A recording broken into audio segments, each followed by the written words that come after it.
Last stop of the night. I don't know how much you can see. The lighting here is bad. It's 11:42 p.m. I get up. I take care of my own strays that I've taken in, which I call the highway dogs and the hedge cats. Then I groom dogs all day. Then I feed the feral cats at night. But when I get home tonight, I've still got to take care of the ones that are at home with me all night long, and I just kind of putz through those chores all night. I usually lay down in the recliner for a couple of hours in the wee hours of the morning before getting up and starting it all over again. And I do groom 7 days a week, and have for the last 20 years.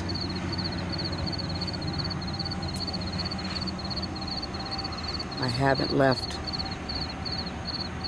my property for a single day in more than 20 years. There is no vacation. There's no one to take care of the animals when I'm gone. I'm tired. I'm out of money and totally distressed that I can't bring the population of these cats under control on my own. I hate to ask for help from the public. I never have. I've always done it out of my own pocket. But what do they say the definition of insanity is? Doing the same thing over and over again and hoping for a different result. So I'm going to ask now for help.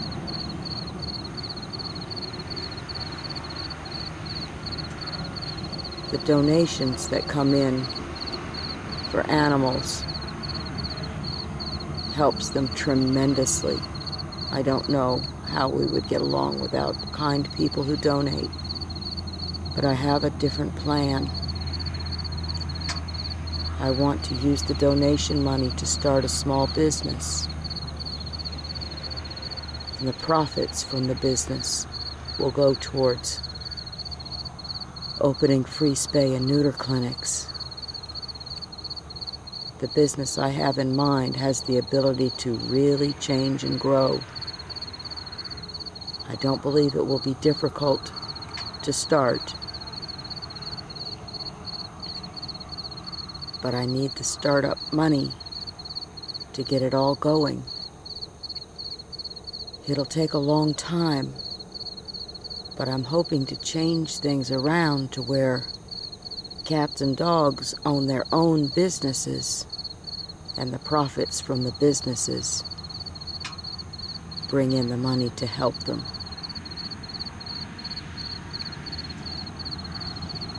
It will be a long process, but we have to start somewhere. These poor babies were born in this drainage culvert. This is where they'll spend their lives breathing out of control until they either die from disease or illness or injury.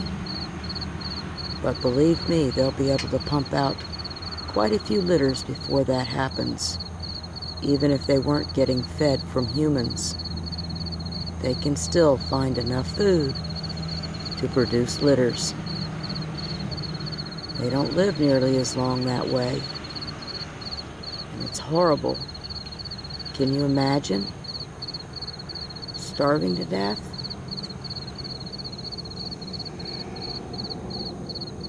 I think of it as being dropped in some other country that doesn't speak your own language.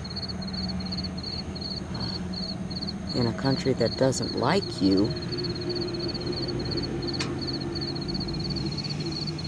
And trying to stand out in the middle of the street and ask for food. Throwing rocks and sticks at you, like a lot of people do with stray animals. How would you survive if you didn't speak the language and nobody liked you? That's what feral animals face.